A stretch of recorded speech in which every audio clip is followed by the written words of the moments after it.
Hey everyone, welcome back to my DELF A1 journey. Today we are learning the French accent. Let's start. Accent in French. What is accent?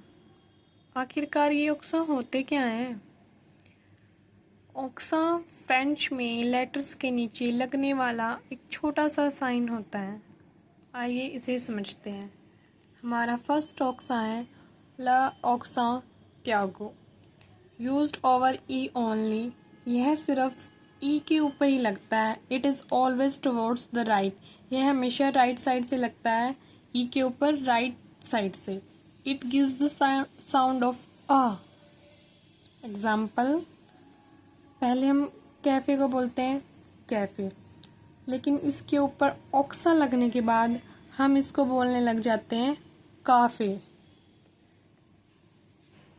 Next is एकोल means school. इसमें जो ए की sound है वो है soft आएगी. Second accent है ला accent grave. Used over E A U. सिर्फ इन्हीं के ऊपर ये ऑक्सा लगता है इस टाइप से. The E accent gives a soft sound of A. Example, पैर फादर, मैर मदर. इस ऑक्सा में A and U are use to different in the meaning but pronounced differently. मतलब जो इनका यूज़ है वो तो डिफरेंटली होगा, बट जो इनकी साउंड है वो सेम ही रहेगी, उसमें कोई भी चेंज नहीं होगा. एग्जाम्पल, जैसे ऑक्सा लगने से पहले जो नॉर्मल ए होता है उसका मीनिंग ए ही होता है, लेकिन अगर उसके ऊपर हम ऑक्सा लगा देते हैं तो उसका मीनिंग चेंज होके टू या एट हो जाता है. इल अनशन मीनिंग ही as a dog. Second example से जहाँ पे इसके ऊपर ऑक्सा लग गया, जे विया आ Paris, I am going to Paris. यही डिफरेंस है. ऑक्सा लगाने से पहले मीनिंग कुछ और होता है, लेकिन ऑक्सा लगाने के बाद मीनिंग चेंज हो जाता है, बट जो साउंड होती है वो सेम ही रहेंगी. ऐसे ही यू को भी समझते हैं. नॉर्मल जो यू होता है उसका मीनिंग और होता है, बट उसके ऊपर ऑक्सा लगने के बाद उसका मीनिंग चेंज होकर वेहर हो जाता है. तू व्या दू तो ऑफ द कॉफ़ी. इसका मीनिंग है क्या तुम चाय या कॉफ़ी लेना चाहती हो या. लेकिन नेक्स्ट एग्जाम्पल में उआ एबिदे तू, यहाँ पर इसका मीनिंग है वेयर आर यू लिविंग, तुम कहाँ रहती हो. ऑक्सा लगने के बाद इसका मीनिंग चेंज होकर वेयर हो गया. यही डिफरेंस होता है. Accent is accent circumflex. Used over A E I O U. ये ऑक्सा इन वॉवल्स के ऊपर ही लगता है. It is also called hat accent. इसको हैट ऑक्सा क्यों बोला जाता है? क्योंकि जो इस ऑक्सा का साइन है ना वो हैट के स्टाइल में है, टोपी जैसा.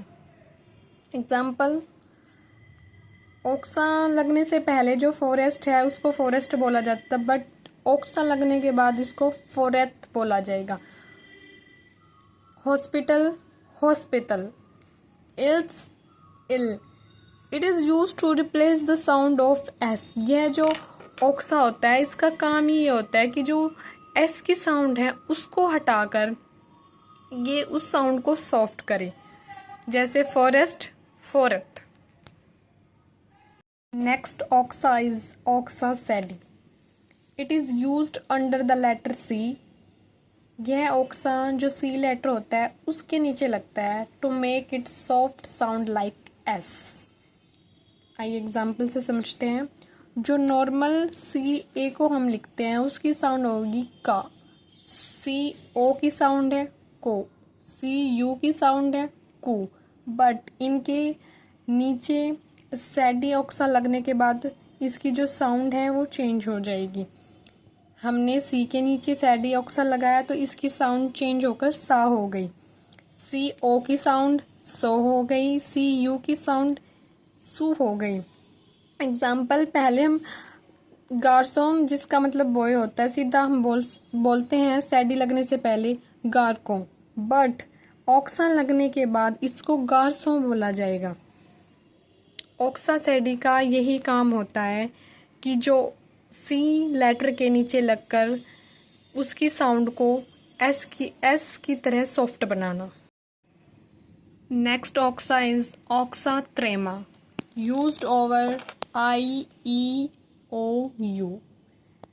इस ऑक्सा में क्या होता है, जो दोनों वोवल्स होते हैं ना, जैसे कंबाइन वोवल्स होते हैं, लेकिन हमें उनको बोलना अलग अलग करके बोलना होता है। जैसे अब ये नोएल लिखा है तो हम इसको एक साथ नोल नहीं बोल सकते, ये इसकी गलत प्रोनाउंसिएशन होगी, हमें इसको स्प्लिट करके बोलना होगा, Noel.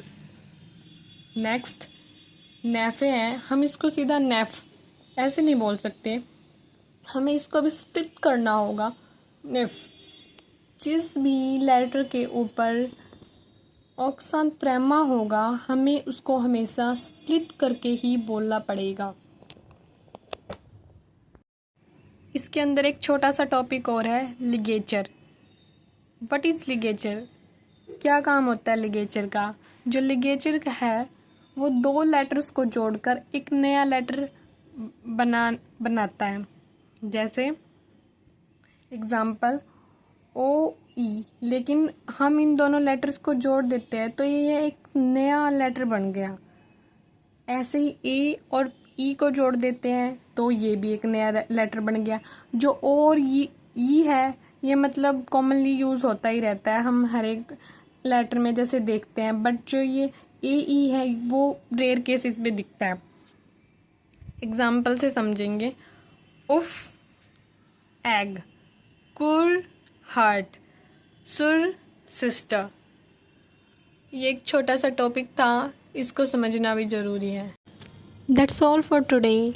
I'm also a French learner, so if you notice any mistake, please let me know in the comments. Your feedback helps me learn and improve. Thank you.